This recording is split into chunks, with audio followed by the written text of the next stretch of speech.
All right. Welcome everyone to Cybersecurity with Python and the Microbit version 2.0. This is workshop day 1 of 3.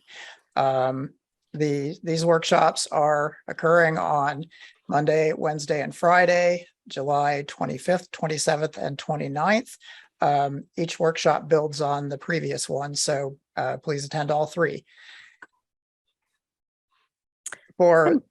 Go ahead, Stephanie. We have our first question. I'm using 2 separate devices. Melissa, is that a 1.5 and a 2? I think that would be okay, would it not? Yeah, just fine. Great. Okay. I tested that actually because the thought occurred to me, well, gee, what if their radios don't play very nice and we're trying to do an application like this one that you see on the cover slide where you have the radio on one microbit trying to transmit to the radio on a different version microbit. And yes, as far as I can tell, they all use the same protocol, talk to each other just fine.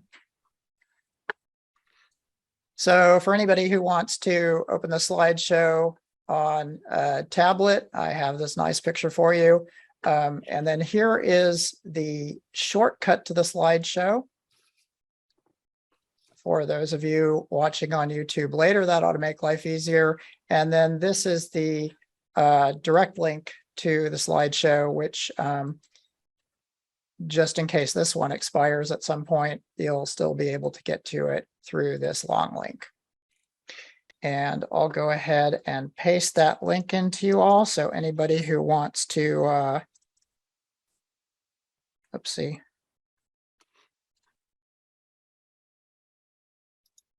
Let's try this again.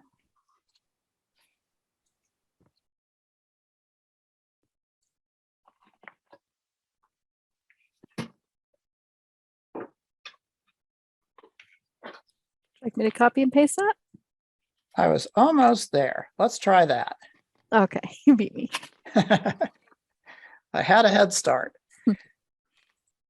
All right, so these are the workshop links. And today with you on the Parallax side are Andy Lindsay, that's me, Ari Alvarez, he's our education manager and also vice president of Parallax, and then Stephanie Lindsay, who is our product and documentation manager. A little bit about myself. My main background is in electronics, and this I feel like I'm by no means I feel like I'm just getting started with the cybersecurity. So if anybody wants to jump in and correct me on any point, that'll be fine. It'll help me learn along with you.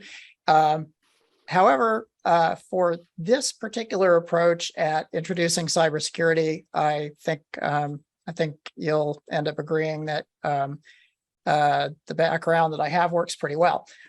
Most recently, I've been working on the Cyberbot robot, which is in the upper right. And what we actually did for this series, the cybersecurity series, is we peeled away a portion of the Cyberbot robot curriculum and just made it its own unto itself thing with just the microbit. I've also been working on some electronics lessons with the microbit, where you can learn things like properties of circuits as you see measurements being taken here with the microbit on a circuit. A little bit about Parallax. We are right in the middle of the state, just outside the state capital of Sacramento in Rockland. We have 20 employees, have been in business since 1988 and doing education since 1997. Now, Parallax is about those devices that go into products. So each of these products has some things in common, buttons and a little display. Some of them will make sounds and beep.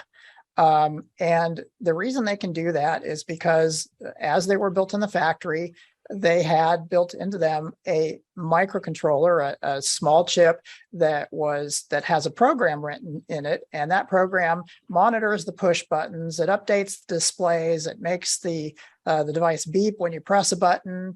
It may have something to do with stopping the microwave emitters if you open the door while the microwave's cooking.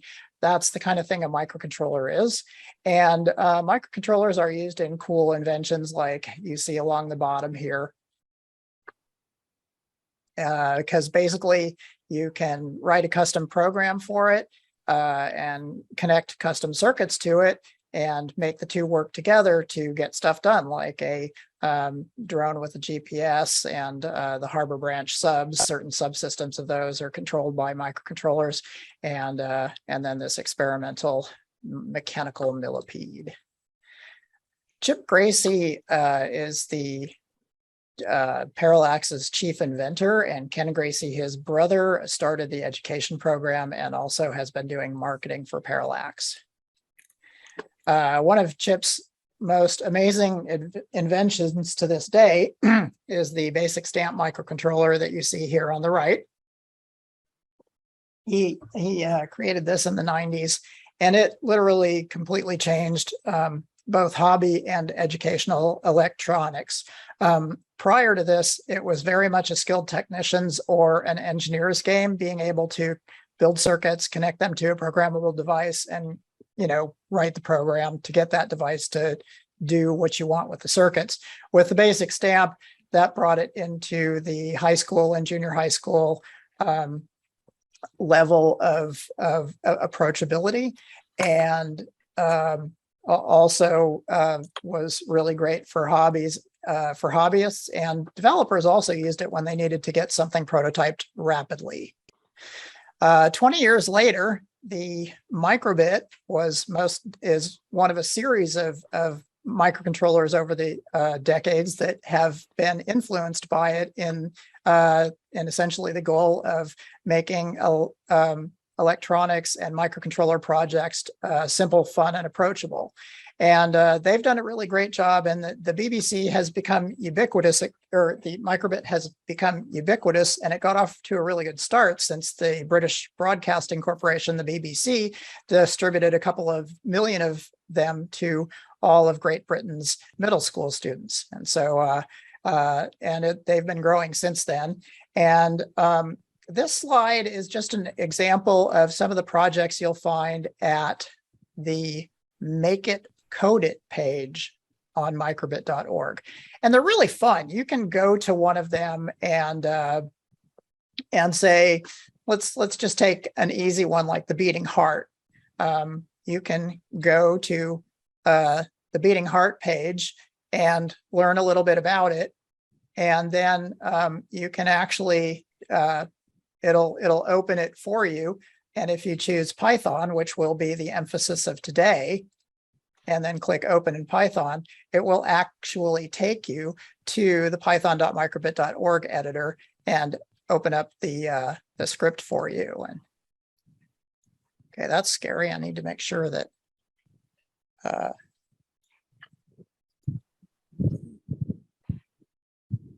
Microbit will connect. Because we're watching. Yes, of course. Okay, there it is. Connect. Flash. And of course, I also tested out a different editor with this Microbit just before I got started and didn't really give any thought to reloading it with this editor, so it's taking a while. In the meantime, let's make sure that that you can see the result when it does load. Okay, we're going to unfreeze this.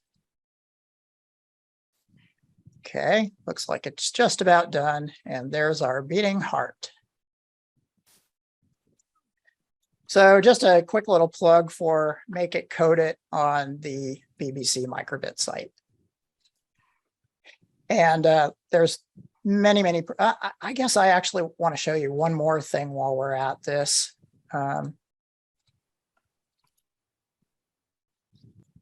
When you go to their site, if you go back up to Make It Code It, you can actually filter. For example, you can say, I want it to be a Python thing. I want it to be computational thinking, or maybe we want to use the built-in push buttons, and it will filter the different applications that use whatever parameters you select here.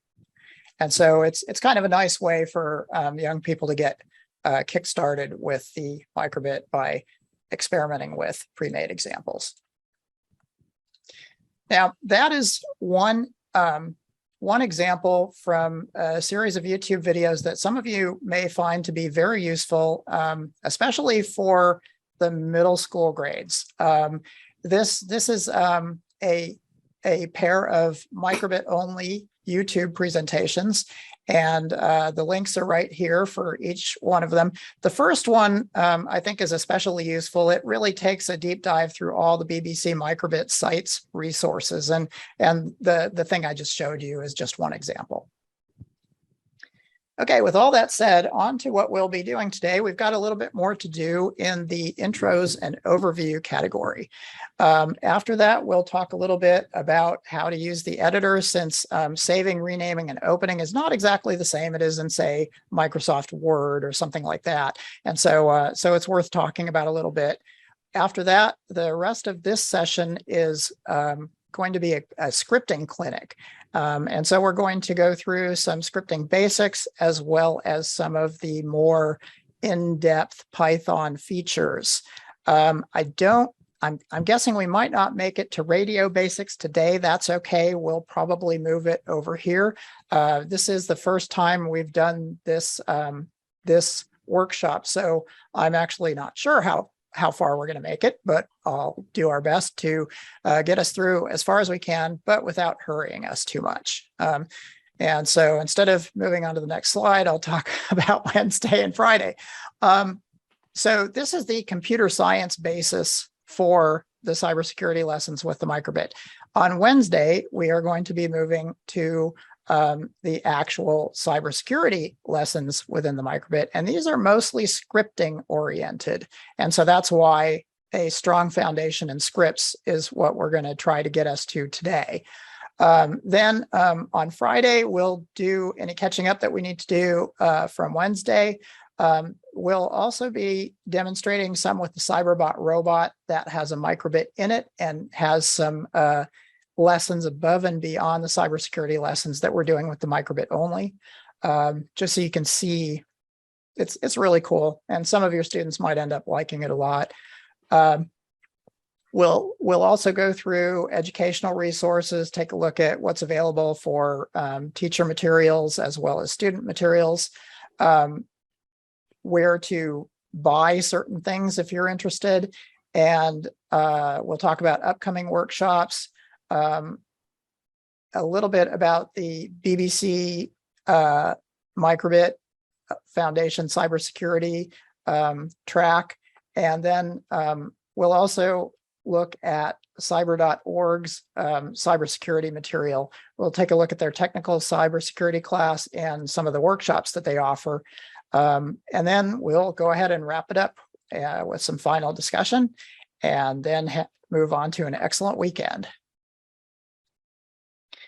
Okay, so what makes, I mean, obviously, since we're all planning on using the Microbit for these cybersecurity lessons, you might be wondering, well, how does this actually work? How is it relevant? And so I wanted to talk briefly about some of the reasons that using a programmable device like the Microbit, as opposed to a cyber range where you're in a little special sandbox where you're doing the more normal IT type of cybersecurity exercises, why use the Microbit? And one of the things is because the Microbit is like a microcosm of an IoT device, an Internet of Things device.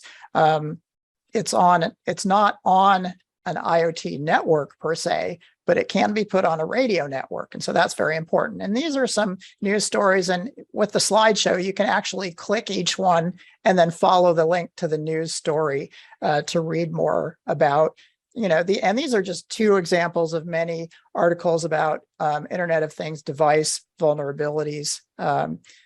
that have been coming out for quite a long time now. Another area falls in the mechanical, mechatronic, robotic automation realm, because you can connect circuits and motors and things like that to the microbit to make them move.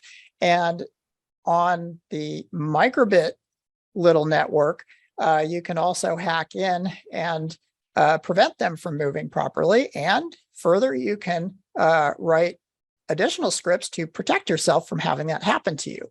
So with all that in mind, things like Stuxnet, when the United States disabled through a virus an Iranian nuclear a nuclear centrifuge to purify the nuclear materials going into weapons. That's an example of some very cleverly written code and scripts that were used to do that, and then similarly disabling some weapon systems. So these are military things where you have computer brains that are networked, and they're programmed to do a certain job, but you can get in and cause it not to do that job. And part of our workforce will end up concerning itself with defending the United States against stuff like that, and another part will end up concerning themselves with disabling, damaging things that other countries might have. So these are two different, very different, but relevant examples of why being able to write scripts for a device to both to basically harden it against a cyber attack is going to be relevant in the future job market. Okay, are there any questions or comments before we move on to trying to doing some of the hands-on stuff?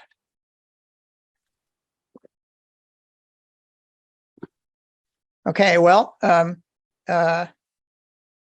so let's see, very relevant, good examples for students. Sounds great, like a great agenda. Okay, excellent. Well, we'll just move on, and you can feel free to either chat a question. Stephanie will notice it and let me know, or unmute yourself and say, hey, Andy, I've got a question.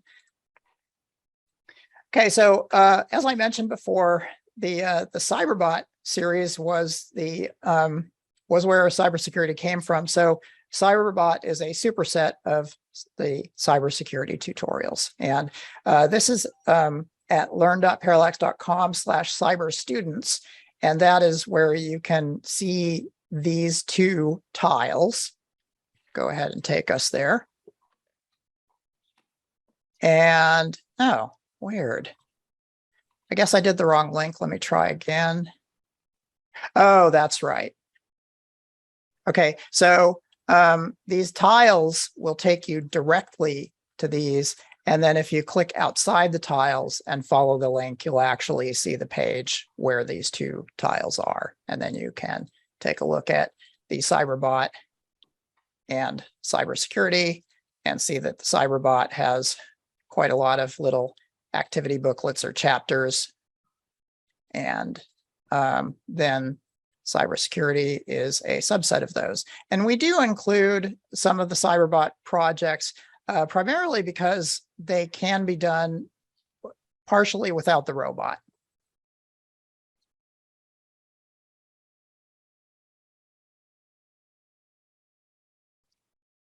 Okay. As I mentioned earlier, there's a fair bit of computer science lessons, mainly in terms of coding principles, scripting, stuff like statements, loops, etc., that are addressed here with the computer science part of the category. And that's what we're going to race through today, as far as we can. And then on Wednesday, we'll go into some of these cybersecurity lessons here. And each one of these tiles you can click and get to its lesson. And that is what slide? So slide 15 is a good one. to make sure you can get back to.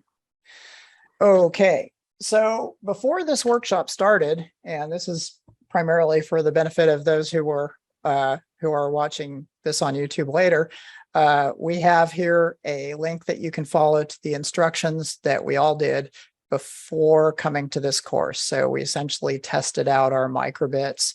There's basically a how-to video with a walkthrough of it, and then some step-by-step instructions in written form to go through to make sure that you're ready with your microbit.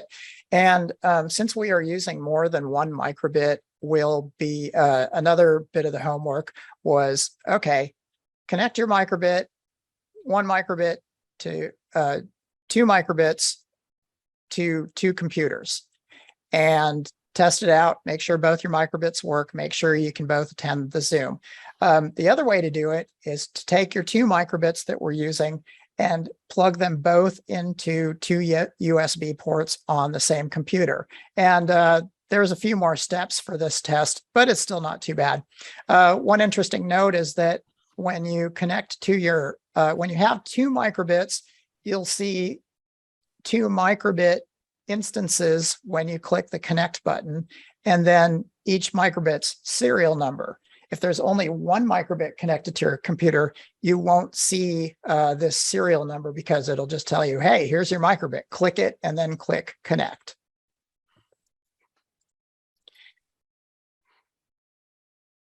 So one thing that we'll want to try to do, especially before Wednesday when we have 2 microbits connected, but it doesn't hurt today either, is we'll want to make sure that we're all plugged into wall power to an AC outlet with our computers, because, and then we'll want to go into our power settings.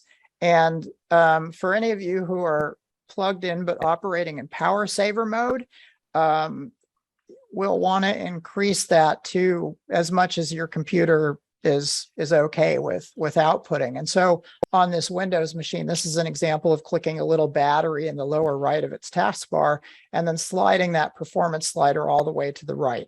This will vary from one computer to the next, and please feel free to email me between sessions if you're having any trouble figuring out how to do this. All right. Now let's, pardon me, now let's talk about how to save, open, and rename files. The 2 main things for saving is, one, we have a script name in the editor, and then we have, so Stephanie, could you check and see who's coming through with some fairly loud background noises? And maybe mute them. Oh, thank you. Okay.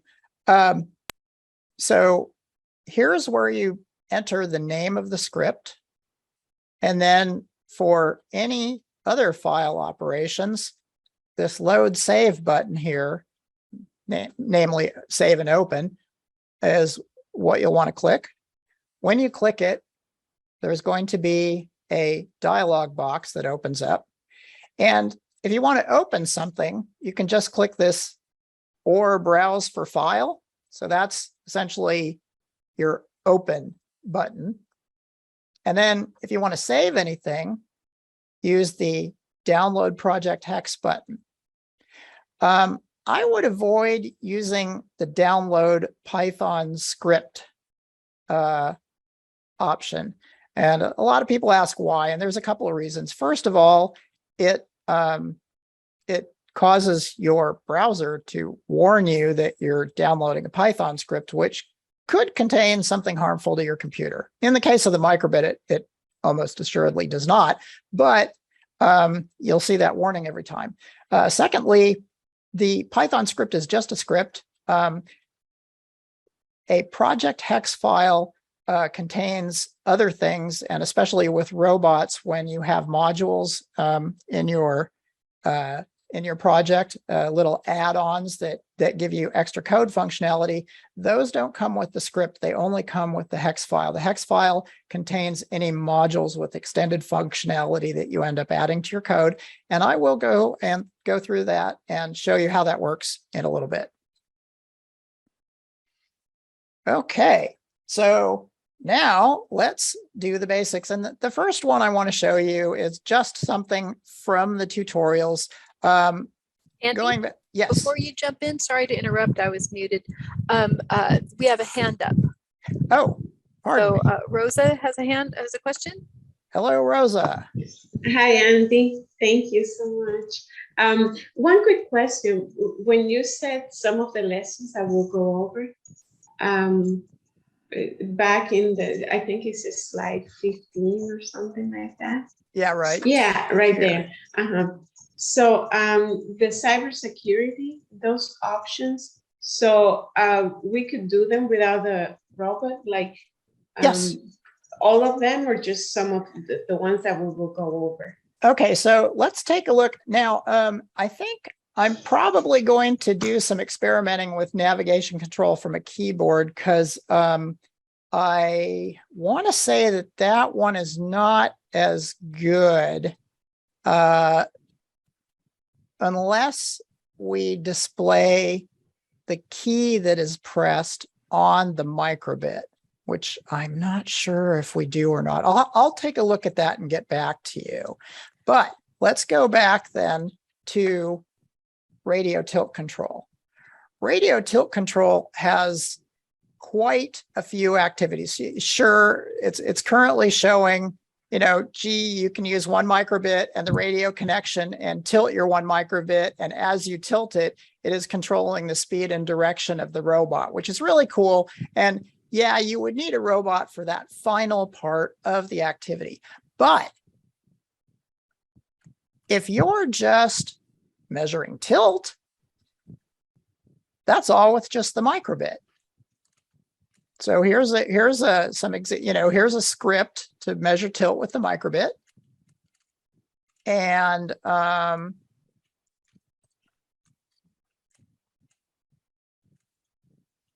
then here's some information on how an accelerometer measures tilt in the microbit, and more about what's going on inside the microbit's accelerometer, how the script works. And then, so essentially there's a whole bunch of scripts that you can try here with just the microbit.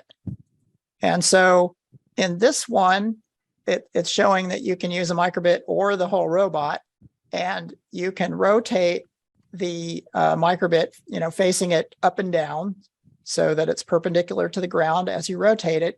And then you'll get these different measurements. And then we'll fill in those. And then you can also use a script to measure your rotation angles.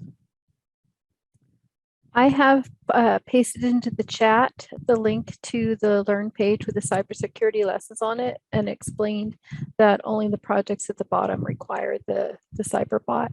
And they don't require the cyberbot for the whole thing. Like for this, there's a significant body of work that you can do with just the microbit. Yeah. Okay. So sorry to have interrupted. And then the one follow-up question, are each one of those lessons standalone, or they sort of build upon each other? They build upon each other quite a bit. Okay. So and in fact, the computer science series, the scripting lessons here really do need to be completed to have this cybersecurity stuff end up making sense. And I'll try to call that out as we go. One example is there's something called exception handling. That's when things don't go right for your processor. Like if you divide by 0, it can cause the microbit to just stop executing code. However, you can use exception handling to prevent that from happening.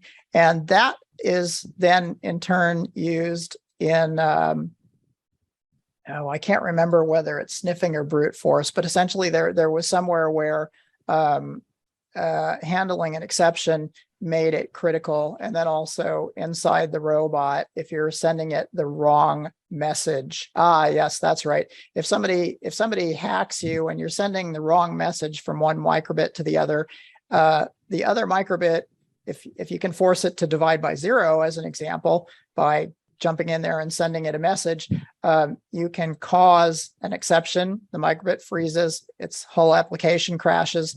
And that's kind of like what I was talking about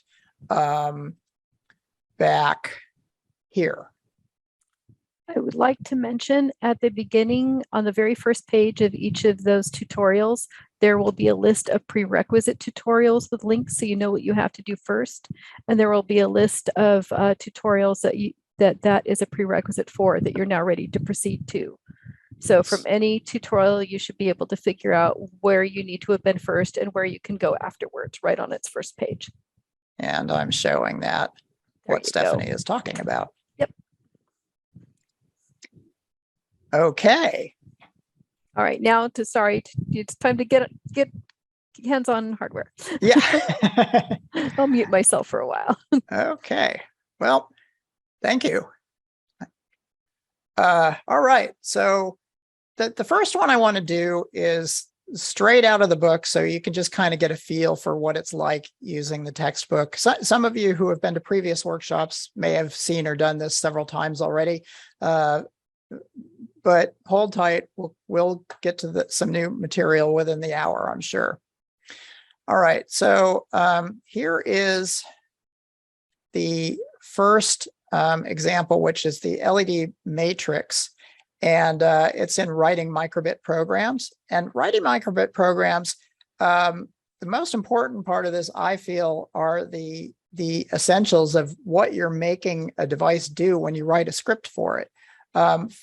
Really at the fundamental level, any device that you're writing a script for, you're making it communicate either with you or maybe with other devices.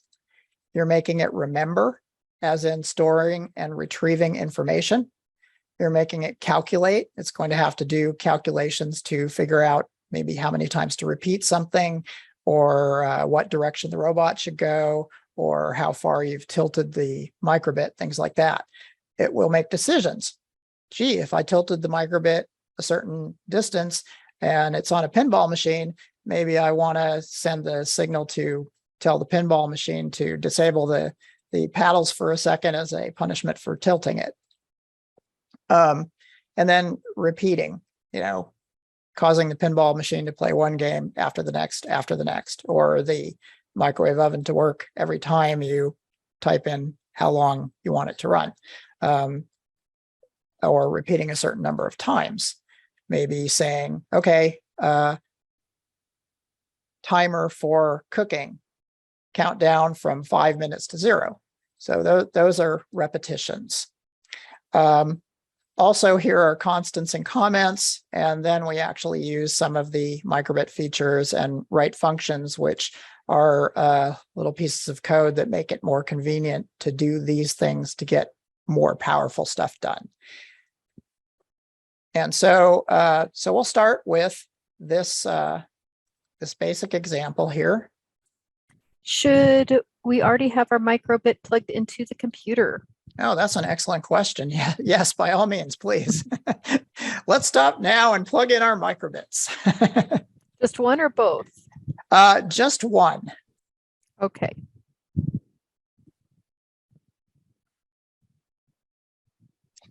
And I will text you this scrolling text link. Copy. Paste. Okay, so this is the page we're going to, is in your chat now. For those of you watching later, it's going to be visible here. And if you have this slideshow, you can simply click it and then click scrolling text, and it'll take you right there. And so here is our first example,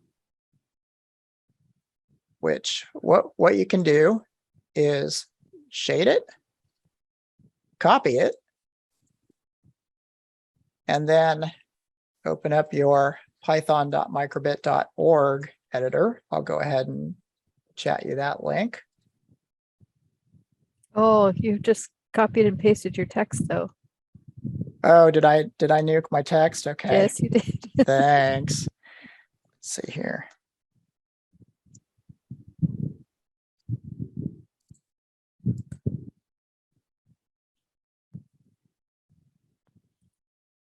Try that one more time.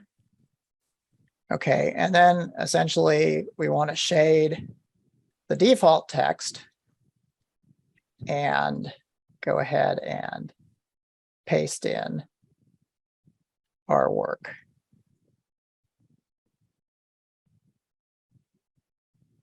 Then click connect, select your microbit and hit the connect button. Now we're connected and we can, so this is the connect button.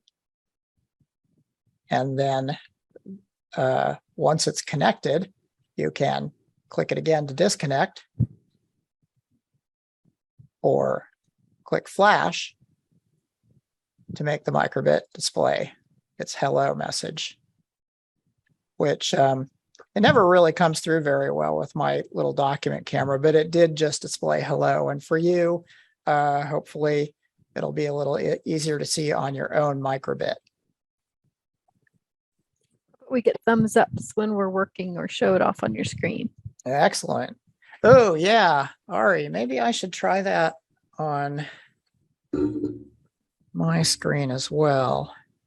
There's a reset button on the back next to the next to where the USB cable goes in, and you can press and release that to restart it.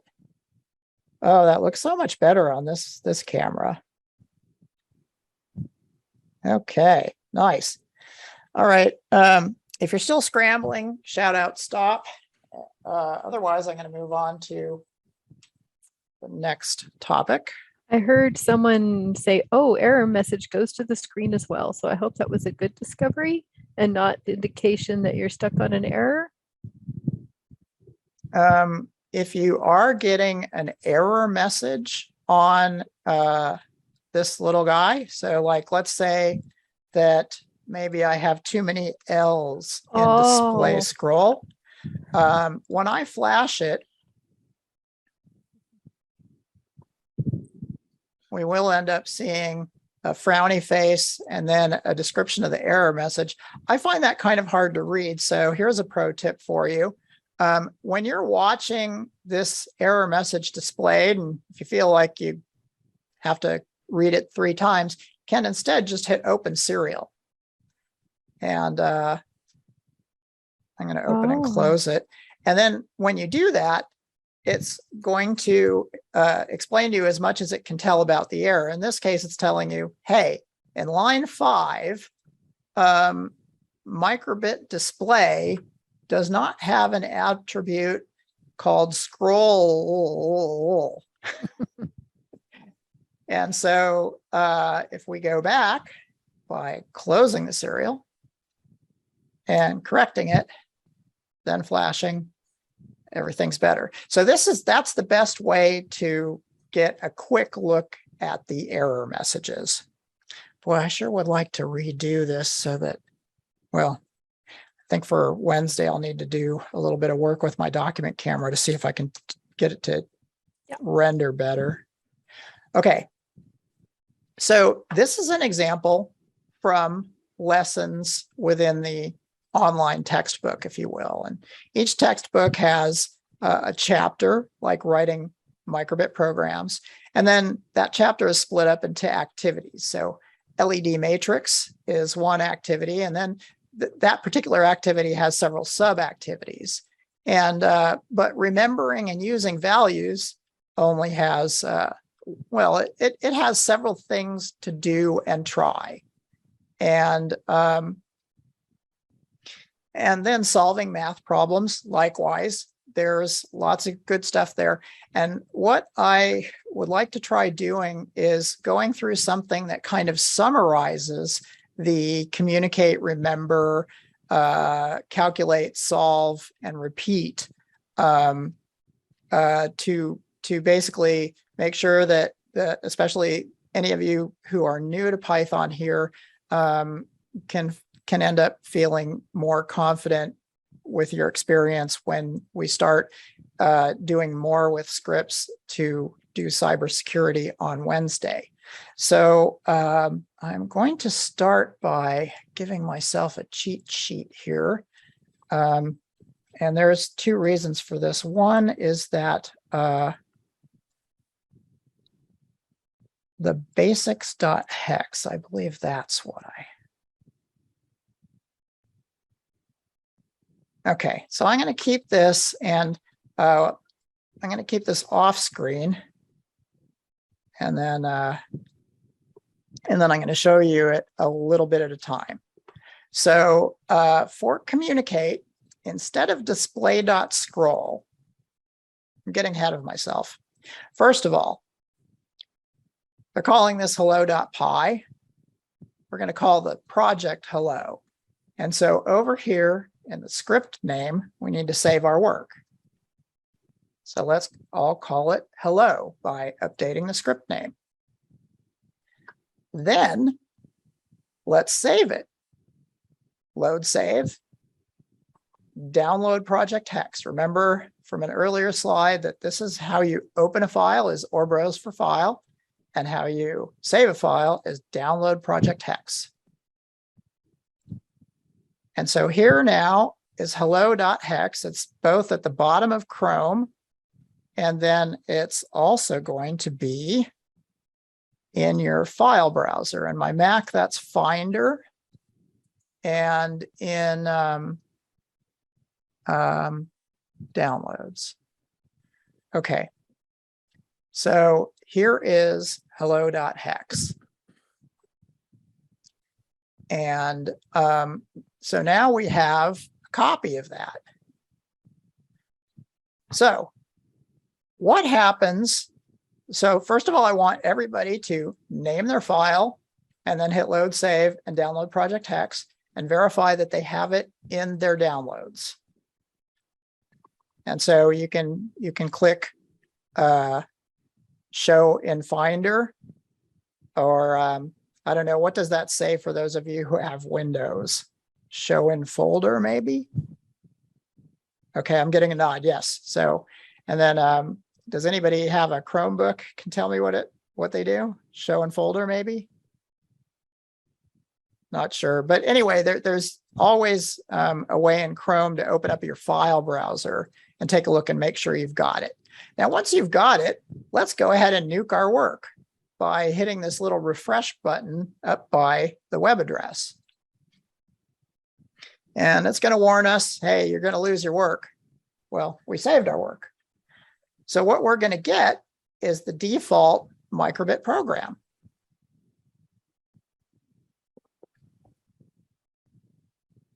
Now, for most of you, if you want to get back to your work, you can actually just drag and drop hello hex from your file browser to your python.microbit.org editor.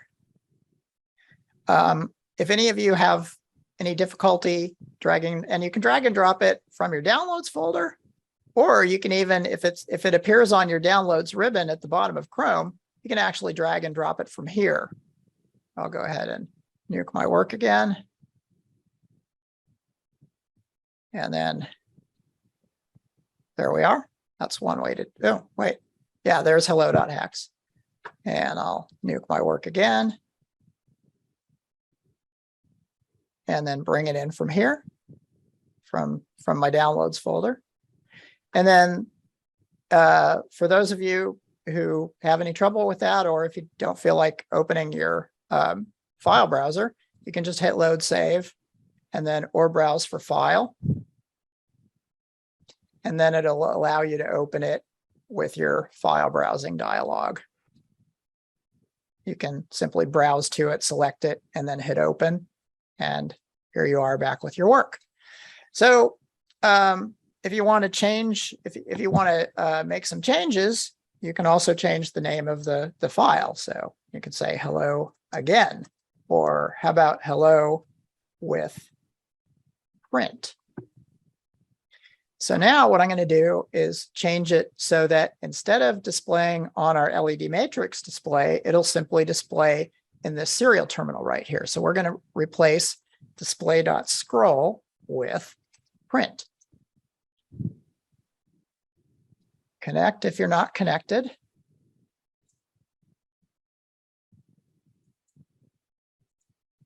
Flash. And now this time it is not going to appear on the LED matrix display. It is only going to appear when you hit open serial. Right there, along with some other stuff that you'll always see when the Microbit finishes its script. So there is the hello. Okay, how are we doing? Does everybody have print hello going on? Can you say that again? Why was it in the open serial? Well, okay, so first of all, I'll save this. I'm going to save hello with print, which is here. So load save, download project hex. And now in my downloads, I have hello.hex and hello with print.hex. So I'm going to reopen hello.hex, or rather first, I'm going to point out that on line 5, Rosa, it says print hello. Now going back to hello.hex from the Microbit lessons, it said display scroll, display.scroll hello. So when it says display.scroll hello, it will display it with the Microbit's LED display. And in fact,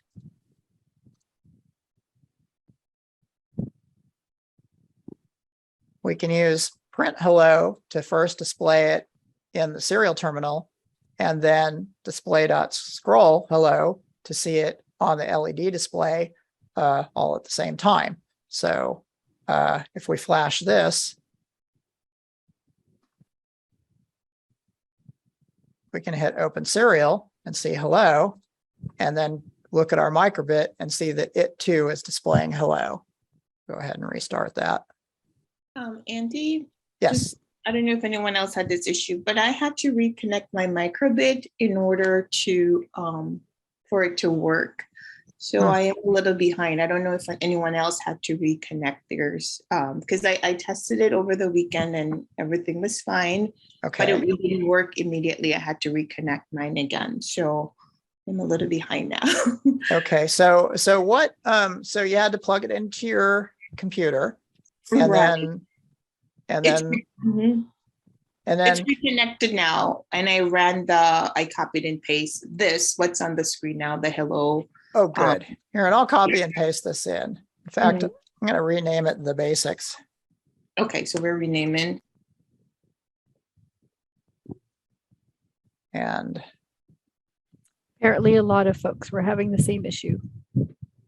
okay, so yes, if somebody could give me a shout out if they're still getting connected, and I'll paste in where we're at here.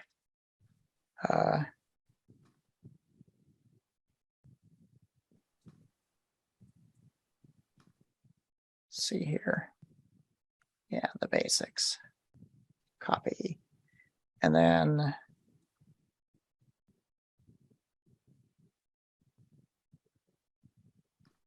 okay, so if anybody needs to copy what we've got, I just pasted it into the chat.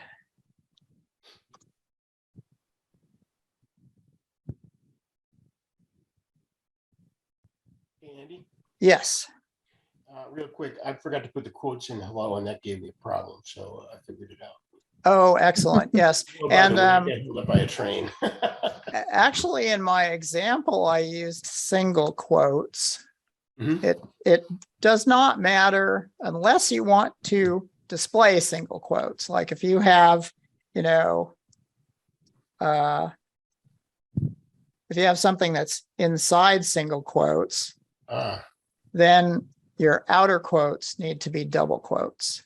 Cool. like so. And then that should display. I got held up by a train for like 15 minutes. So I'm sorry I'm late. Oh, not to worry. We have this all recorded on YouTube too, and I'll be emailing you all when the link is ready. It's usually about 4 hours after the end of the workshop. Excellent. Great. Thank you. Certainly. Okay, so we'll just start here. Copy. So if anybody feels like they're not following me, let's see. Once you have it connected, download changes to Flash. Correct. And then here's the latest. Okay, now the next thing that we'll do is remember. And so for remember, I've got a few different items here.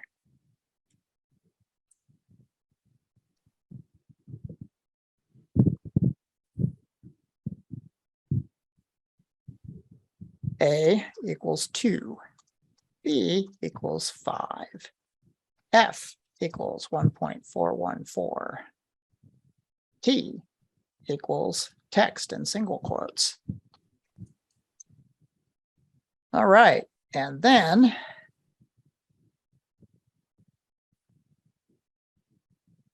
print A, B, F, and T.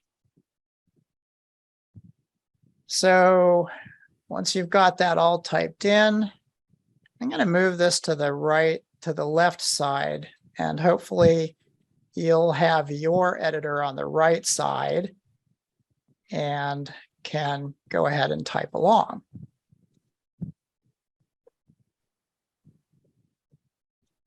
And let's make sure that it works.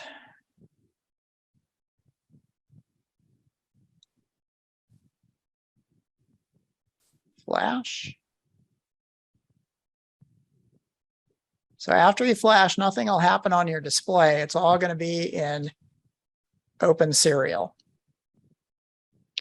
And here we have hello, and then 2, 5, 1.414, and text.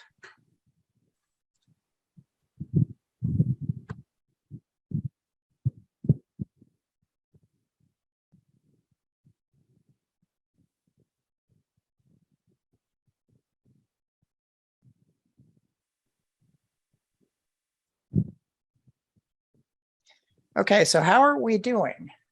Everybody got that in and displayed? Nope, not yet. Keep typing, everyone. I've got a couple, 3, 4, 5 thumbs up. 4. Yep. Yep, they're on their way. Oh, now 4 thumbs up. 4, 5, 4, 5. Someone's having ambiguous results.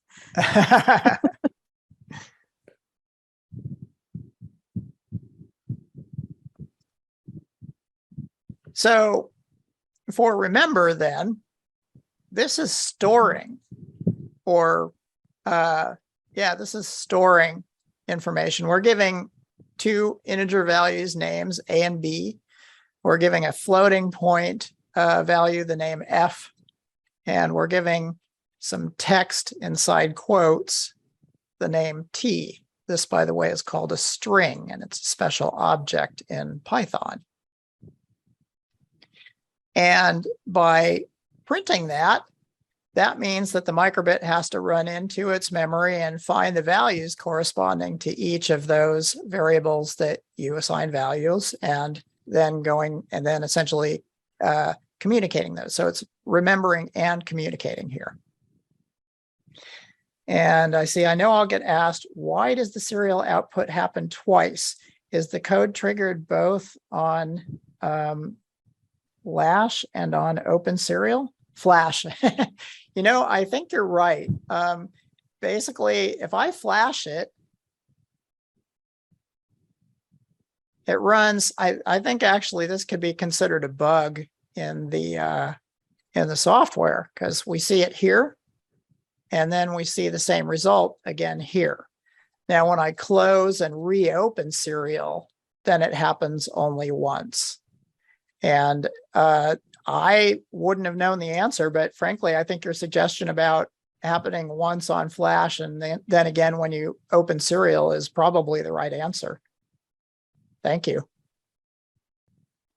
So, Andy, sorry. Go ahead.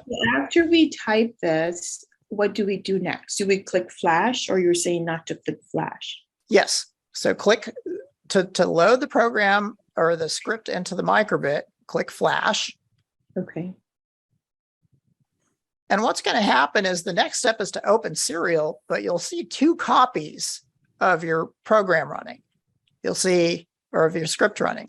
There's one up here and then a second one down here. Now, if you want to see just one copy, you can close Serial and then reopen it to see just the one copy. And so you'll see me doing that as I demo these for you. I'm going to close and reopen just about every time. Along those lines, Svetlana has asked, I know I'll get asked by students, why does a serial output happen twice? Is the code triggered both on Flash and on open Serial? My The Arduino answer stars is are showing. the answer is yes. Or at least I wouldn't have, I saw it happening and thought, hey, I wonder why that's happening. But that your explanation makes perfect sense. I'm going to go with that. Okay, so next up is going to be calculate. Oopsie. Need to give it a hashtag. And for calculate, we're just going to say C equals A plus B. Whoa. C equals A plus B. And then we'll say print. And we'll want to put C equals in quotes, then a comma, then C. Now you can just put plain old C in there, but it's nice to know where we are, that we're looking at the value of C. Otherwise, we just get some mystery numbers in the serial terminal. So once you've got C equals A plus B, and then print, and then all in parentheses, C equals enclosed in single quotes, separated by a comma, then C. Once you got that typed, hit Flash. And then select open Serial. And then I just reopen it so that we get one version of it. And notice now we have added to that C equals 7. So that's our example of calculate. And in the tutorials, we will probably go through and use other operators like minus, divide by, multiply, among others. Oh, there is no automatic error message in the coding area after a Flash when I make an error? Question in chat. It's normally automatic. I mean, if I make an error, if I add a bunch of too many equals here and Flash. Oh, you're saying there's no syntax highlighting as it's being typed? You have to wait and try to Flash it? Okay, that's true. There is a beta editor. If you see this, try the beta release. It's very different from what we've got here, but it will be what we're using in the future. Oh, I don't want to leave the site. Open link in new tab. I'll just give you a quick peek at it right now. I was going to talk about that a little bit more later. Yeah, so I think maybe this version doesn't have the syntax checking the same way. And Ari, who's been working with Microbit and exploring the beta, has confirmed our perception there. Yeah, Andy, so. Andy, I noticed you have Mu up there as an optional editor. Oh, you mean in the tutorials? Yes. In the slide. If you use Mu, you actually would have that. Yes, and then if you use the, yes, Mu will give that to you. However, Mu in my experience has been buggy. I'm very hesitant to use Mu. I use Thani actually, but anyway, Okay. One of the things I think that might be causing this double printing is because this is running in a web browser, and the web browser has to do a read page. Yeah, but the way the web browser is programmed to handle it, I think is what the problem is. Oh. I really do think this is a bug. We'll bring it to Microbit's attention. However, their focus is mainly on this. And so here you can type in display, and as you can see that they've got your syntax and showing you options. It's a very slick little editor as far as helping you write your code. Since the tutorials are using the 2.0 editor, beta will become 3.0 at some point, but since the tutorials are using the 2.0 editor, I'm going to stick with it. Andy, sorry. Yes. So ahead. I think I'm missing something because I got 7 as a result of C for C. 8 plus 3 equals 7. Yeah. Where did that? I don't have any C on here. That is in the 5 and the 2. Wait. Yeah, you're on the right track. Oh, okay, fine. Okay, yeah, that's correct. I thought I missed something. Okay. Yeah. Okay. One cool thing about Python is it creates its variables for you on the fly. So you just basically give it a name. You know, you don't have to go up to the top and say, okay, well, we're going to use the variables A, B, and C. You know, instead it's just, oh, A equals 2. Do we already have an A? No. Yeah. Let's create one. Thanks. Thanks for explaining it that way as not having to pre-declare the variables. Yes, and thanks for pointing that out. This is why I really like the discussion. Can you show the one you did on calculate? Can you show it in the open serial again? I wanted to make Oh, sure. absolutely.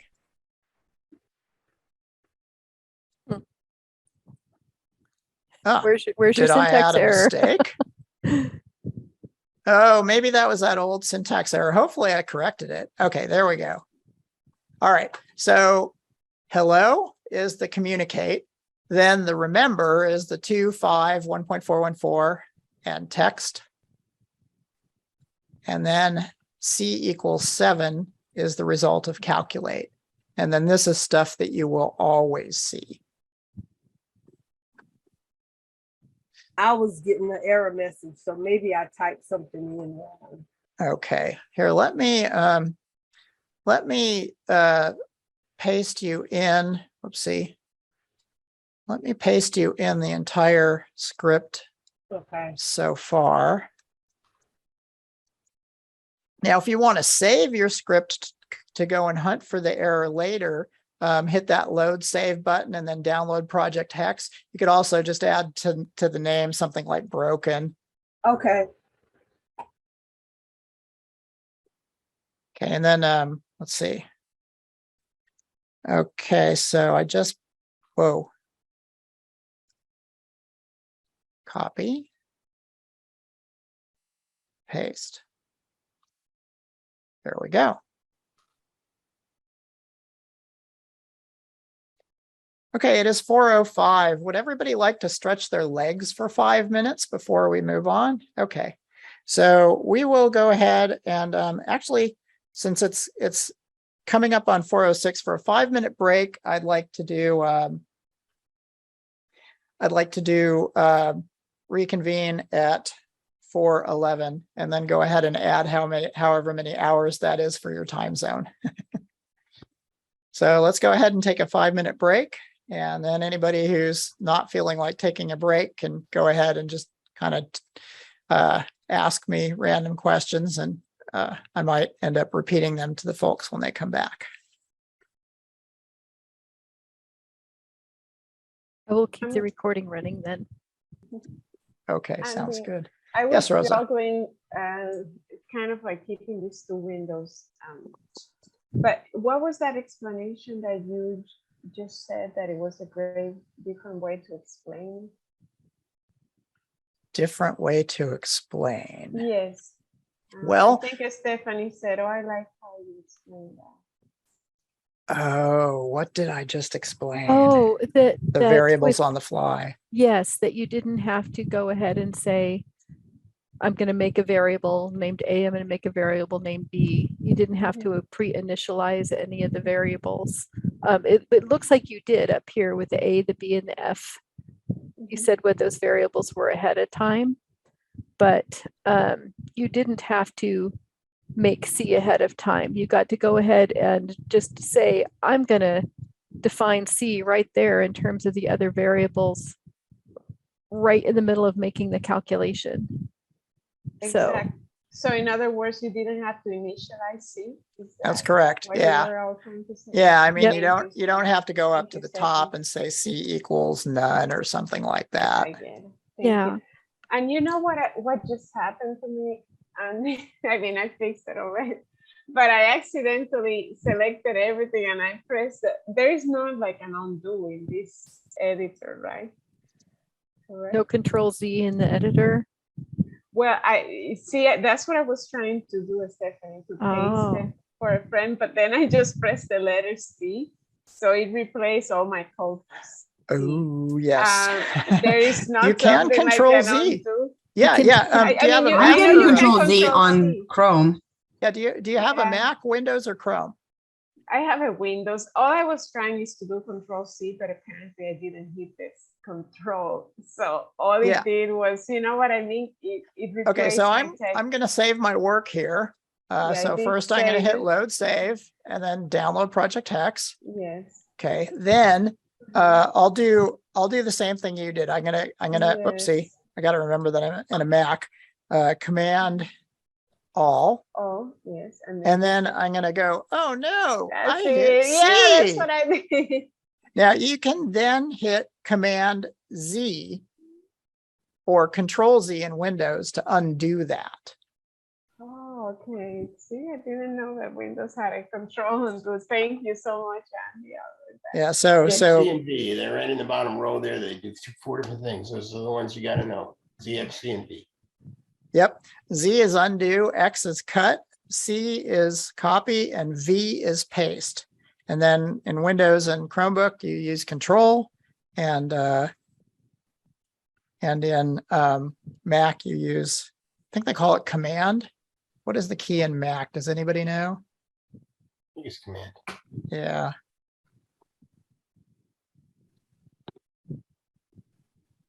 Yes. Yes, Command.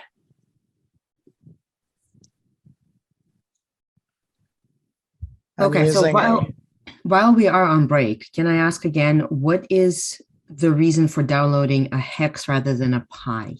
Okay, so so the first one is because your browser is going to warn you about security hazards. So Okay, when I hit download Python script, it whines. it does. And so I can choose to keep that. Great. The other one is a little bit more subtle. Let's see here.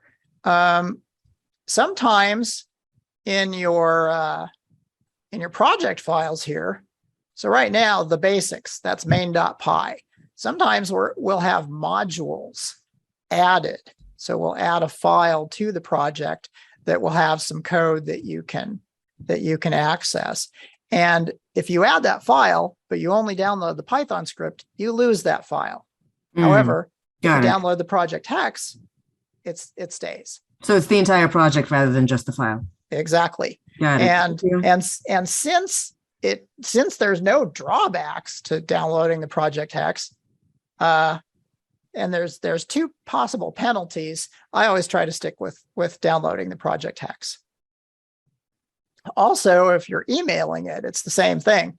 You don't want to try to email a Python script.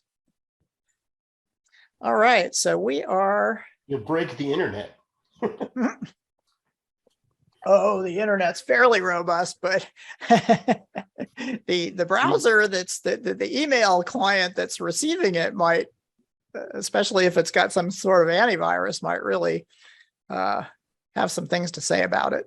Well, the downside to hex, for what it's worth, is that I can't open it with a basic, a text viewer to see what that particular project is. Well, that is a good point. I don't have a solution for that. So yes, if you wanted to open it with a text editor, you would want to download the Python script. Yes. Just for offline work. Are you Yep. ready to come out of break? Yes. You need to tell people, because it's Python. And now for something completely different. Yes, I'm now for something completely different. Monty Python's Flying Circus. Let's see. So I did see one question come across that I'd like to all points bulletin about, and that is, what about the type of the variable? What happens?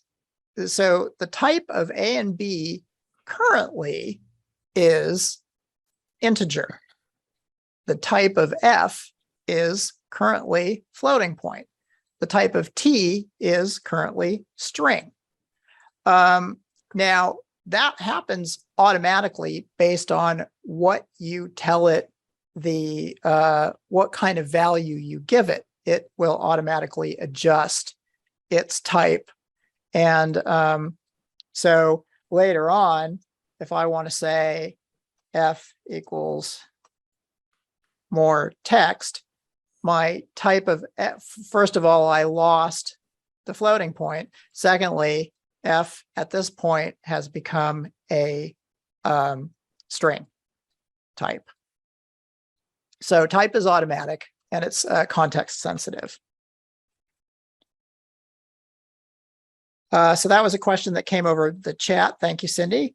Now let's look at deciding.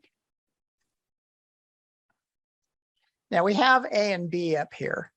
A is 2 and B is 5. So we can say, what if those were subject to change? Let's decide which one is larger. So if A is larger than B, colon, then hit enter, print A is greater than B. Elif A is less than B, colon, print A is less than B, else, colon, print A must be equal to B.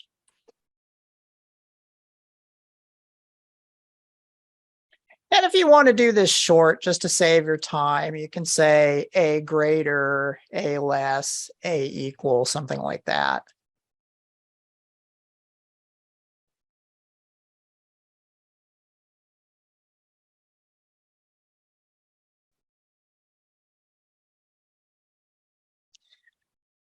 So one of the things I'd like to mention is that when you have a statement like if, any of the statements that you want to have executed as a result of that have to be below and indented.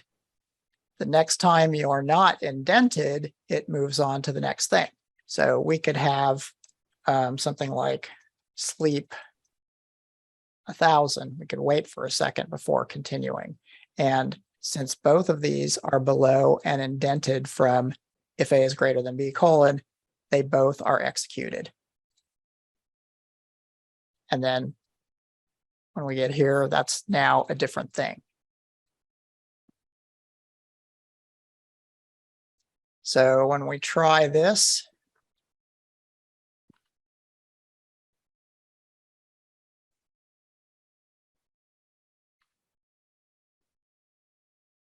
it says A is less than B. That's because A is 5, or A is 2 and B is 5.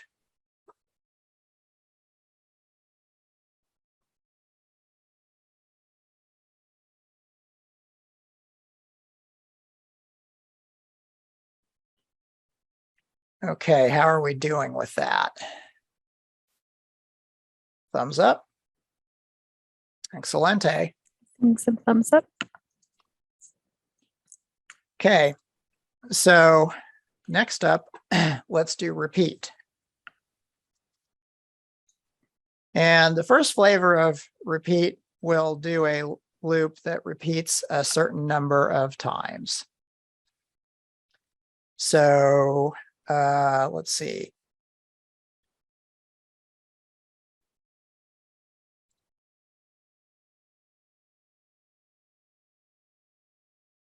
Okay. So the way to repeat a certain number of times in Python is using a for loop, and the most fundamental one is for n in range 1, 10. Or rather, the most common approach is for some variable in range, and then give it a range to count through. And then we will print n equals, in quotes, then comma n, so that we again see the values of n, and we'll sleep for 350 milliseconds.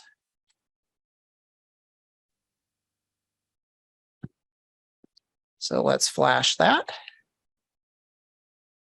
and see the result. If any of you, oh boy, I didn't mean to do that. Command C. I'm going to copy this into the chat. So if you're at all behind, just go ahead and paste this new version in here. Otherwise, it's best to type it. So here's our first repeat, and we can flash and open serial on that.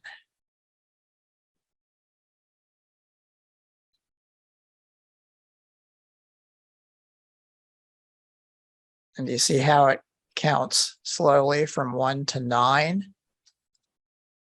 That's a thing where it's inclusive of the first value of in range, but exclusive of the second value. So it counts 1, 2, 3, 4, 5, 6, 7, 8, 9, but not 10. And the reason for that is there are a lot of indexing things that are more natural to do if it includes the first value and excludes the last value.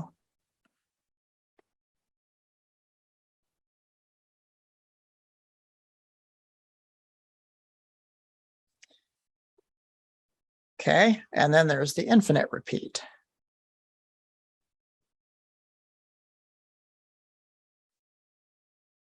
Whoops.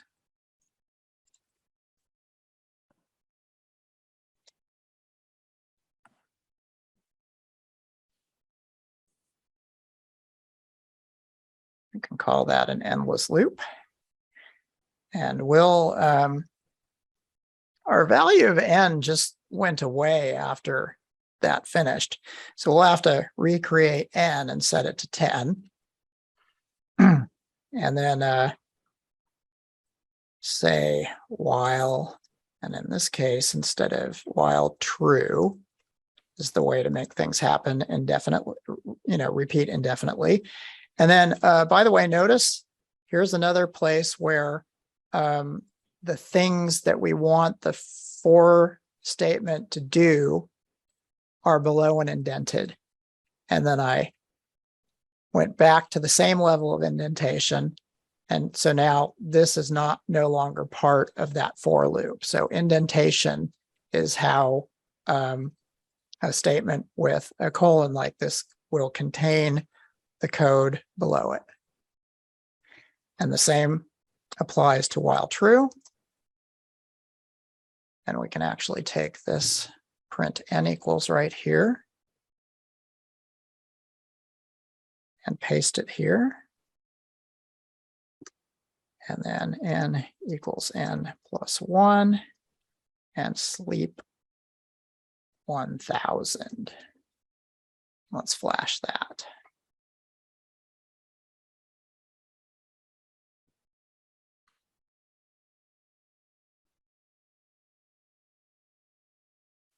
Okay, I'll copy this and paste it into the chat for any of you who get stuck.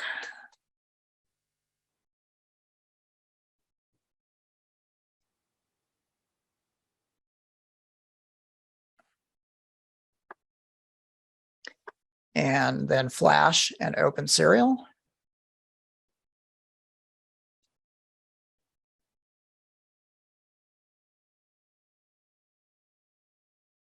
And we see it count to 9, and then the endless loop repeats more slowly, counting on and on until we cut the power to the microbit.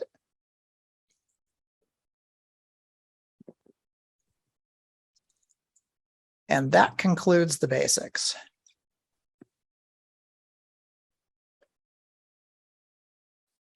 Javier said, sorry, I don't see the copy. Don't see the copy. What I did was I copied this statement right here. I think she meant the copy and paste of the code, the sample Oh, code. okay. Okay, here, I'll I was- recopy it. Oh, it's because I received a private message, and so it has me responding back to just one person. Oh, that happens. Yep. There we go. Yeah, that's a funny thing about Zoom. Well, I mean, I think I see why they probably do that, is because somebody responded maybe too candidly to a private message, but it went out to the whole group. And after a number of complaints, Zoom caused you to switch over to the person who said something to you so that it stays just between you and them.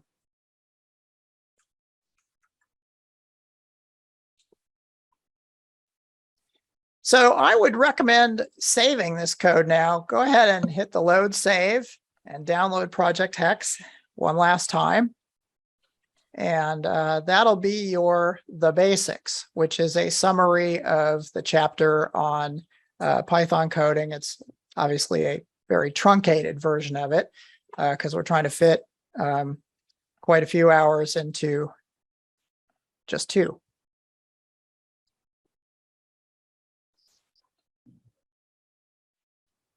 Next up.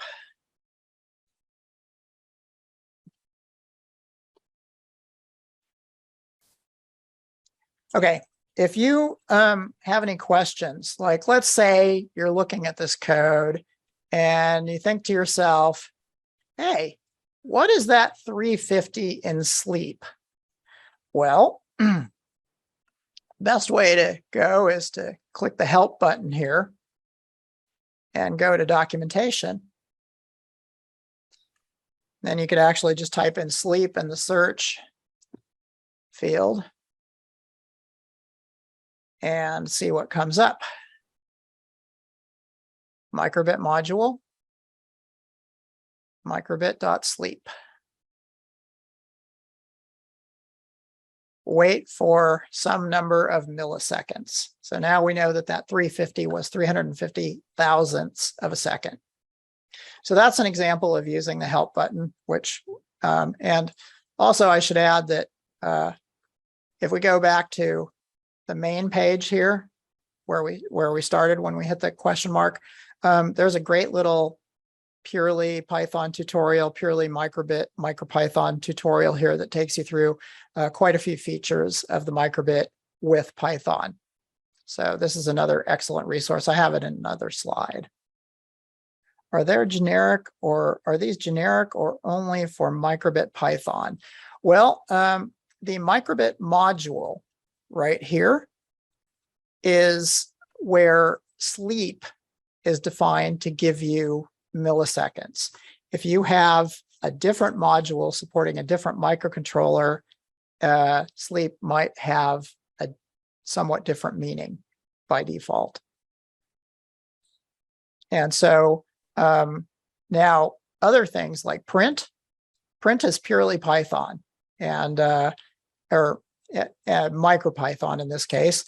And so you don't even need, if you're just doing print statements, you don't need from microbit import star.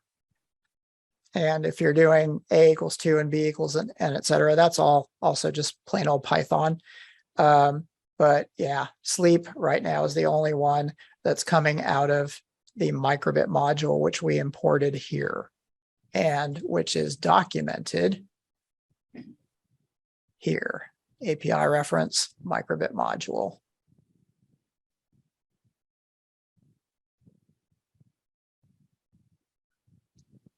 next up. Oh, that's funny. Yeah, so this is what I intended to talk about next anyway. Then now let's do a quick application. This is from Computer Microbit talk. And because we did a print statement. Now here we talk about REPL. I want to skip that because I'm feeling time moving a little faster than I'd hoped. So I'm just going to go to input/print for applications. And I'll give you this link so you could copy the application from your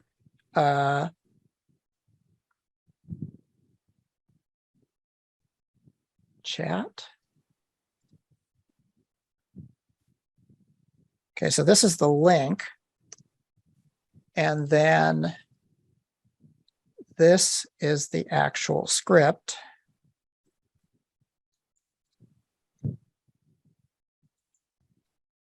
And you can paste that one into your Python.my. Oh, make sure you've saved this. So name it the basics, hit load save, and download project hex. After that, shade everything and then paste in this new code. I'm having to hit shift and the down arrow to select it all. Control A or Command A also work. Oops, darn. Copy, select all of it, and then paste in. And then we're going to name this. Notice that the name is countdown timer. So we want to name that the script name and flash it.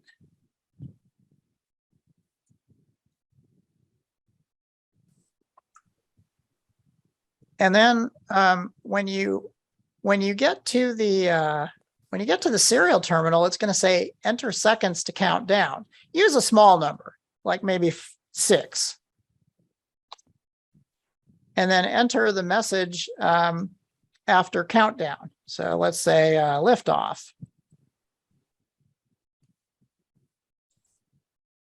And then the application counts down from 6 and then displays liftoff.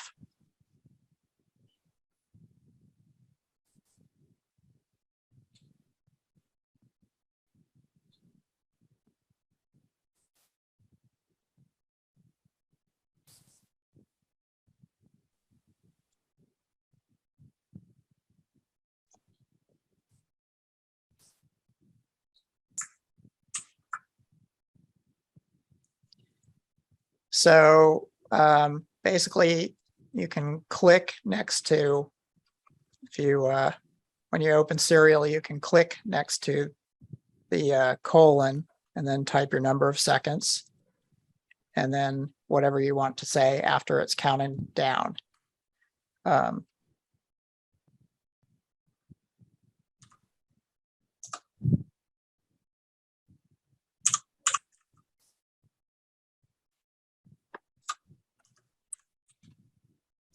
Okay, everybody got that? Great. Now, this is an application of quite a bit of the, we're introducing one new thing, which is the input function. So the input is the inverse of print. What it does is it does print something for you like a prompt if you type it in quotes inside the parentheses. And then it will give that to you as a string.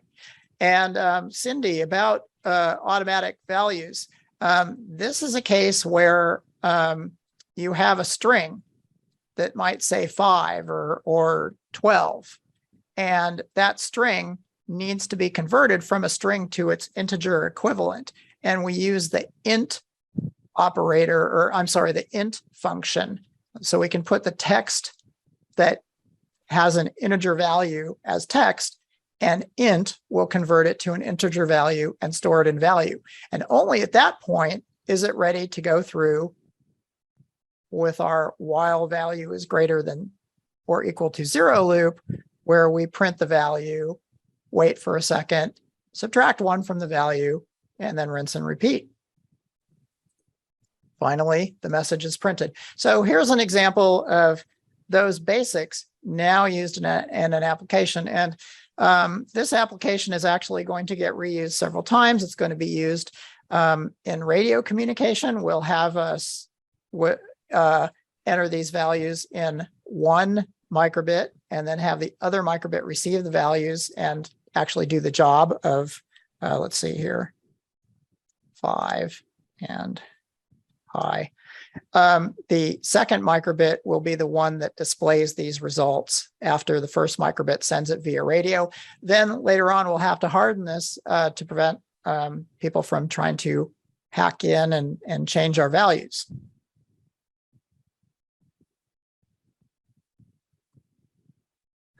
Next up.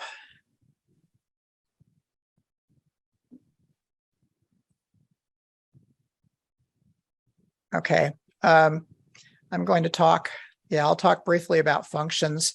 I think I'm going to use the one, okay, I will open and paste in a couple of function examples just to talk about them.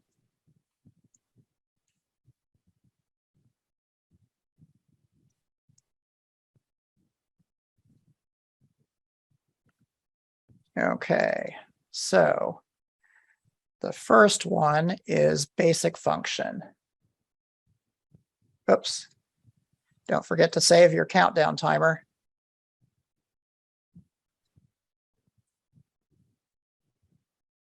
Then I'm going to open basic function and I'll paste it to you guys.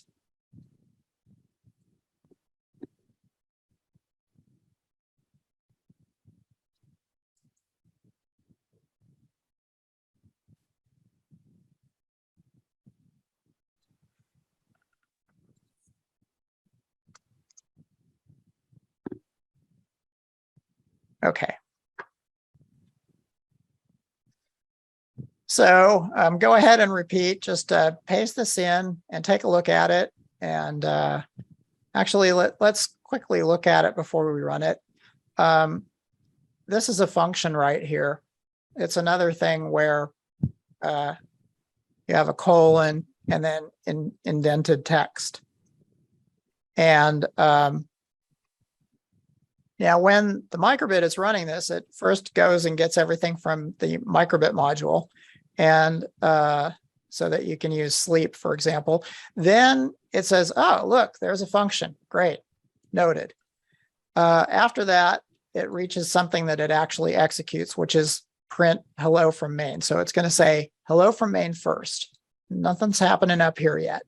Then when it reaches function, well, gee, that name matches this name and function. So what the script does is it actually jumps up here, does everything in below and indented from def function, and then jumps back here and moves to the next line, which is hello again. So if we're predicting what we want to see, it's going to say first hello from main, then it's going to hit function, jump up to function, and print hello from function. Then the code comes back, returns to here, and moves on. So that the last thing we'll see is hello from main again. So let's flash and open serial that.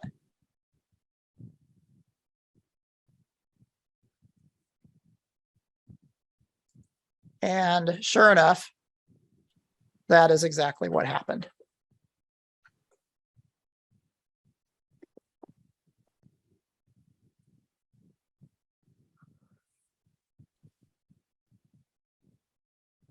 Everybody okay? Good deal. So Jump in. Andy, Yes, Rosa. when it ran the function in line 9, it didn't, if I understood it correctly, it didn't do the 7 because it's not indented.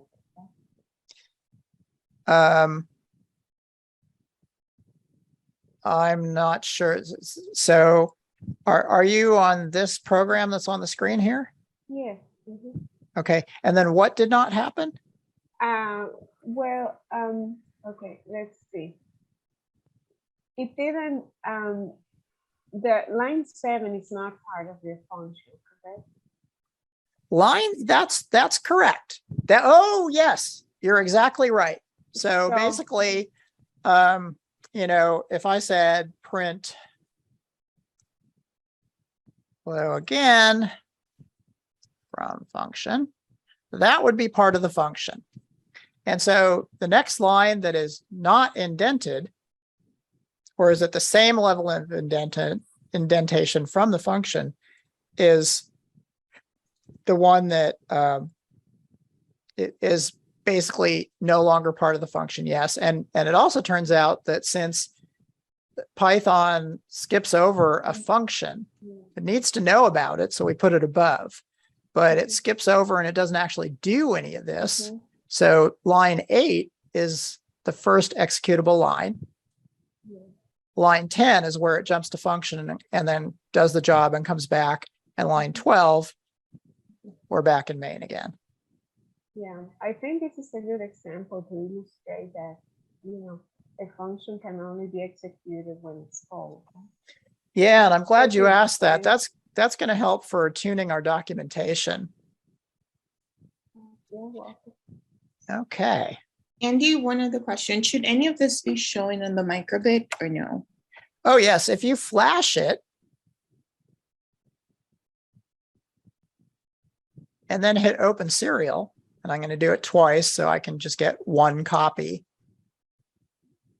says hello from main, hello from function. Now I added to the function hello again from function. That wasn't in what I pasted you, but then it jumps back and says hello from main again. Yeah, it hasn't been showing up anything on my microbit. Oh, on the LEDs on the microbit? Right, on the display? LED. Mm-hmm. Yeah, so the reason know. for that is because we're using print. If you were instead using display.scroll, Oh, okay. then it would do that. But we're using Oh, print because what I'm trying to do is rapidly go through these coding basics. And the display.scroll takes a Oh. long time to read the display. Oh, I got One it. thing. It looks like Monica's having the opposite problem. That the serial terminal stopped working, even trying another program. Okay. One thing you could do, Monica, is just try adding sleep 2000 at the beginning. Let's see if that fixes it. So basically add sleep 2000, then hit flash. And what does that do? What it does is it might give your terminal a chance to catch up. Okay. See, there's now a 2-second delay before it starts doing all the printing. And Javier has asked in which directory can he find the saved files? In which directory can you find the same files, saved Saved files? files, Those are in your downloads. So normally when you have a file browser like Windows Explorer or Mac Finder or I think it's Chromebook Files, you're going to have a bunch of categories on the left. And if you go to downloads, which should be one of the categories, it will show all your downloads.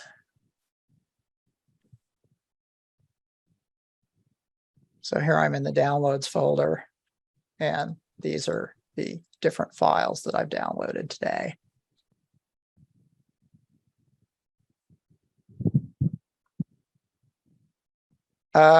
So the person whose serial terminal stopped working, is it working now?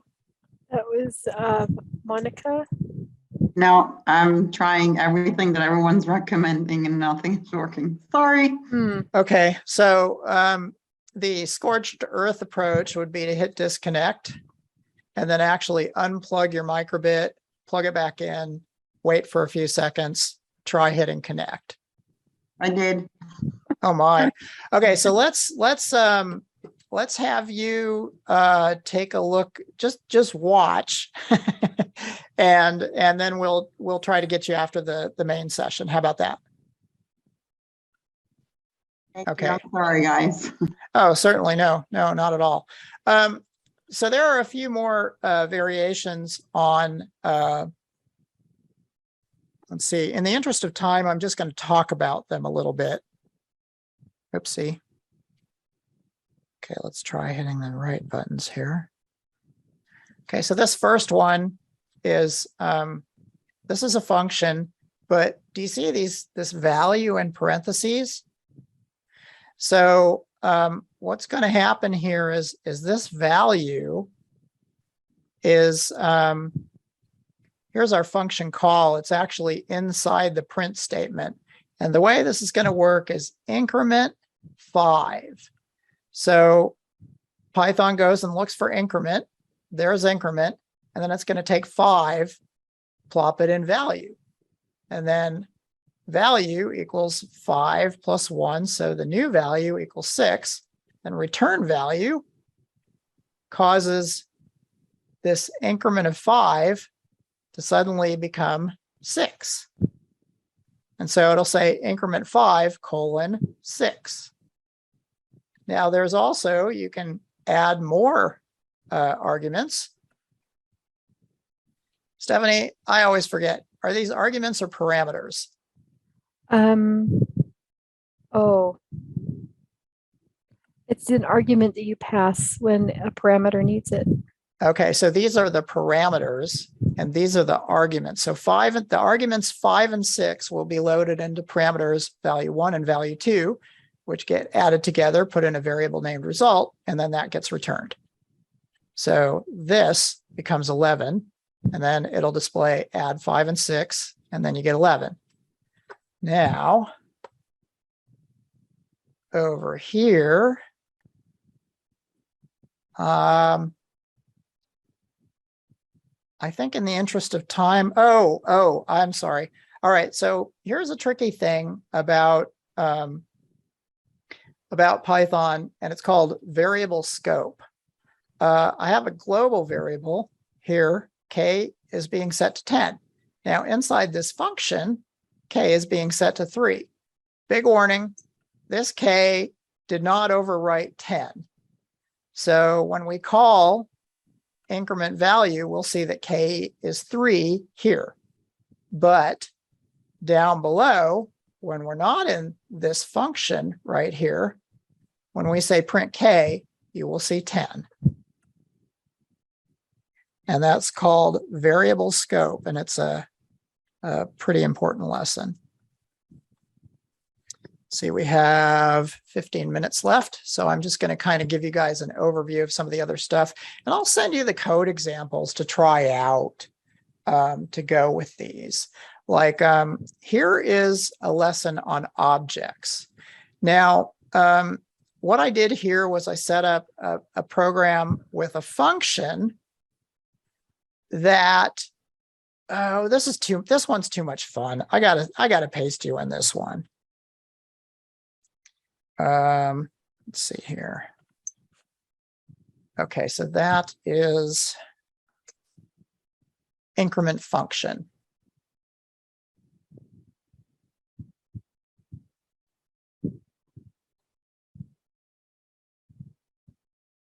Hope this is right.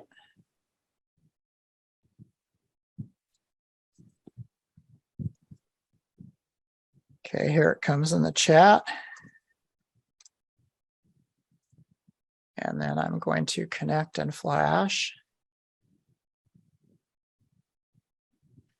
Now on this one, nothing should happen when you open Serial until you press and release the A button on the Microbit. So this guy right here, when I press and release it, it counts by 2. Now the B button counts by 3. And when I go back to pressing and releasing the A button, it continues to increment by 2, and the B button continues to increment by 3. Cool. That's the fun part of the Microbit. It's got so many great built-in stuff. I'm sad to be just doing terminal stuff, but it's kind of a necessity given the depth of the material and how much time we have. So what I want to point out here is that here we have to say, well, if button A was pressed, then value A equals, and then we call the increment function up here and say, you know, that we're going to use value A and that we're going to add 2 to it. Then we're going to store all that back in the new value A. And then likewise with value B, and we have to declare this up here. What happens is if you want to expand this functionality, like let's say you had an array of buttons, like 50 buttons, you might end up in some coding trouble because it's going to start getting really complicated. So what now at the 2-button level, this solution here on the right that uses an object looks more complicated. I agree. And we're not actually going to go into the nuts and bolts of objects, but like I said, I'll send you guys all this code and you can try it out. But what this does is it allows the coder to say A equals adder. We'll give it a designator, tell it what button we want, and tell it by how much to increment. So once this adder class is written, all the coder has to do is initialize their A and B adder objects. And each of these is going to create a separate object that has an instance of this. And each of those separate objects are going to have different personalities. One's going to have A button A and add 2. The other's going to have B button B and add 3. Then inside your while loop, you just say A.increment and B.increment repeatedly, and it goes and checks and if you've pressed the button or not, and then does its job all automatically without any of this if button A was pressed or any of that. Now, still, some of you might argue, well, gee, this looks awfully large. And I said I was going to come back to modules later, and here we are now at modules. Well, we can take this class that that allows us to say A equals adder, you know, that allows us to do 2 separate instances of this class that has functionality and give each one its personality. Well, then we can actually hide the adder class in what's called a module. So the adder class is off here, it's invisible. And then all you have to do is, and I named the module adding. And so all you have to do is say from adding import star, and then your main code. And now your code is nice and manageable. And this adder class that does an important job and has an adjustable personality, which you adjust here, is all ready to go over here. So that's a module. And just to summarize, going back to actually the default Microbit code inside, so Microbit is a module and we're importing everything from it. While true is a Python statement, display.scroll is a method call. It's calling a method, which is a function inside a object or a class, as we call it.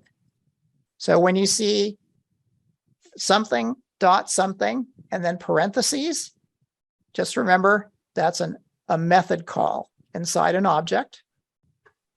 Sleep 2000 is a simple function still inside the Microbit module. And then image.heart, which that's a property of the object. So that's inside the object. It's hard coded. Hey, when you have image.heart, well, that's this pattern on the screen, the heart, you know, the LED on off pattern for displaying a heart. So this is something that you can refer back to for nomenclature. Object, method call, function call, an object property, a module. That's what those different things are. And so module is right here. Object.method is this. And then function is that. Object.property is that. So hopefully that'll help in the future. Not crucial for the cybersecurity stuff. Lists and tuples. in 9 minutes. Um, a list is simply something in between two square brackets. So we have a list here. I better paste you this one. It's a good one. Tuple and list.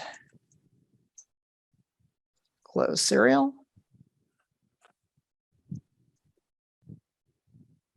Tuple and list. Where are you?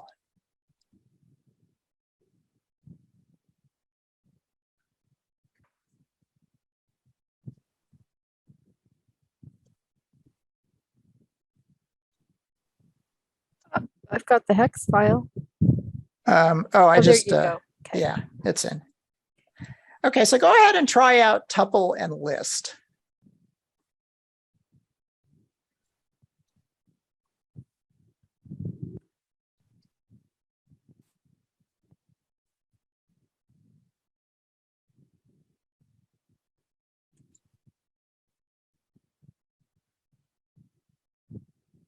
By the way, I kind of quickly went through objects and modules because that is not used scripting wise in cybersecurity currently. So it was just kind of a quick summary of, hey, this is an object. This is how you use it. This is why it's valuable. This is why it's worth studying. And here's how it goes into a module to make your user code much simpler. So that was that.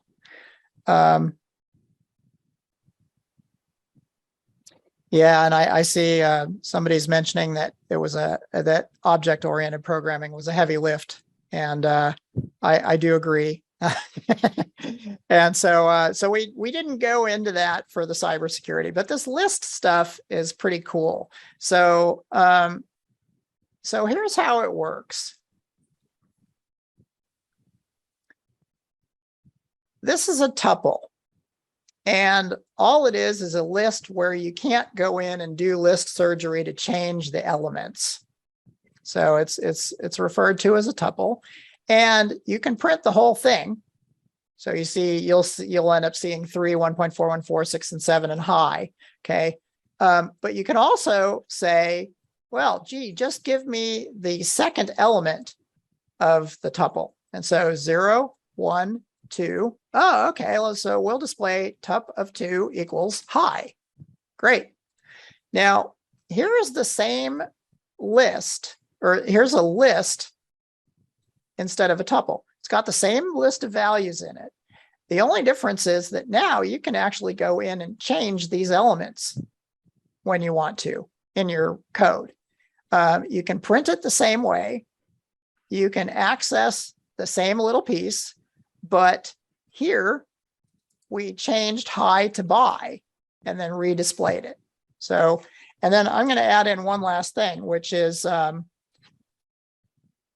our list, we have 1, 2, 3, 4, 5 variables. So you can actually unpack a list into individual variables by saying A, F, T,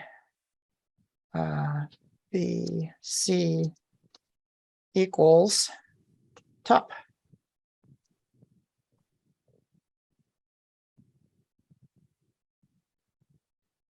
Wait. A, F, T, B, C, colon. Okay, hopefully this works. I think I was talking with Cindy about this the other day.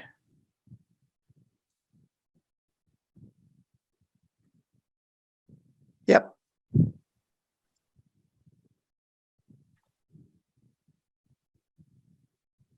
Oh, I'm sorry. I didn't do it right. Basically, that's the whole tuple. I want the elements. So A, F, T, B, and C. So those are the unpacked values. So let's make sure that they appear. Yep. Okay, so that is just an example of a Python nicety of unpacking a tuple or a list. You could do that with the list too. This will be important for cybersecurity scripts. What else can you do with the list? This is fun. This is back to those MicroPython for the Microbit docs, and it's just a music example at the end. So I'll go ahead and copy it, and then paste it into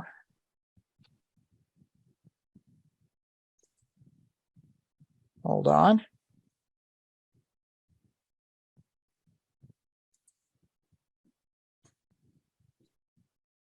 Copy.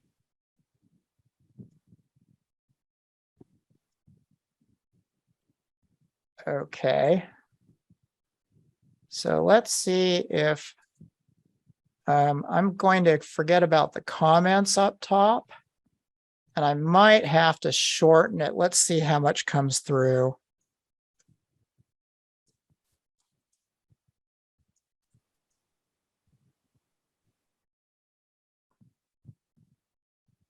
Huh.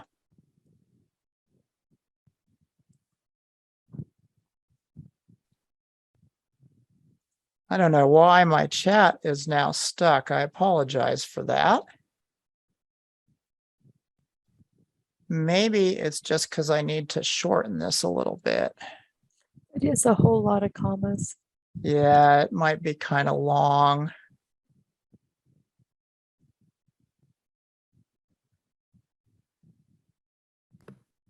Andy, could it be that you didn't rename the script name? No, because I'm just pasting in the text into the chat. And so I think that the chat is trying to tell me that I tried to paste too much into it. And so I just shortened the music a little bit, and I'm hoping that look at that. Okay, so go ahead and copy that and paste it in and run it. And you should get a little bit of music out of your microbit that uses lists, by the way. It's an application of lists.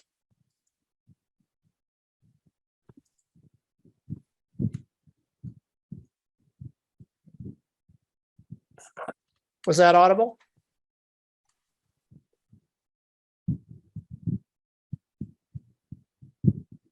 Okay, getting some nods. Hopefully you can all hear that.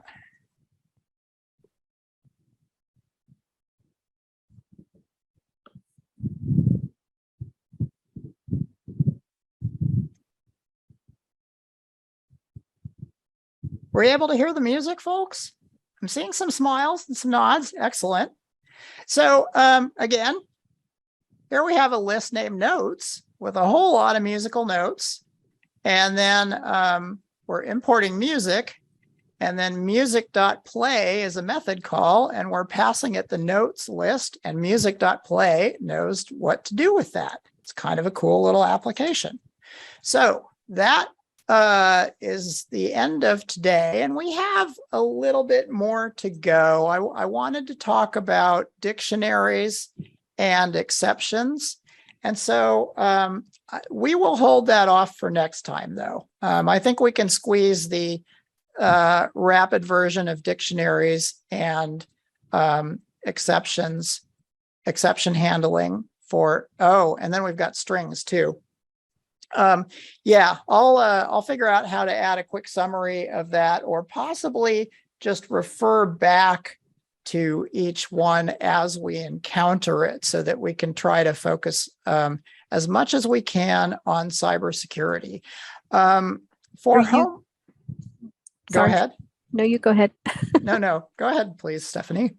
No, you were about to answer my question. About the homework? Yeah.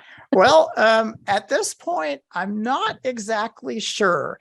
What I can say, what I'm positive about is that I'm going to send you a link to something, and I think it might actually be a dictionary. So I'll go to the dictionary slide just to, The dictionary primer prerequisite lesson is just a few pages. yes. And so I figured that that would be a good one because dictionaries become very important because they are what contain data that gets sent back and forth between microbit applications. So where are dictionaries?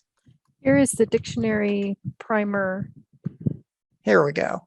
Oh, Okay, so this is the dictionary primer, and I'm going to send you a few pages in here to just go through and do with your microbit, because I want you to know dictionaries well. And then I'll probably talk about strings on an as-needed basis, and kind of combined with when we do some encryption using some old school techniques like ASCII shifting and having a senior moment blanking on the name of the Caesar cipher. There we go. So yeah, some of those old school techniques will be doing a lot with strings. So yeah, I'll have you do dictionaries as homework. I'll send a list of pages and you'll basically just go to the dictionaries and read about it, and you'll create a dictionary, and it's all going to be the same drill that we've been doing with the terminal. You're going to be hitting that open serial button to see the results after you enter your code. So that'll be your homework. Keep an eye open for that and the YouTube link so you can refer back to any place that you wanted to take a closer look. And thanks for coming, everyone. We are going to stop the recording and throw it open for tech support, comments, additional questions, some of which I might end up emailing about or talking about next time, depending on, how important to the group it might be. So thanks for coming, everyone.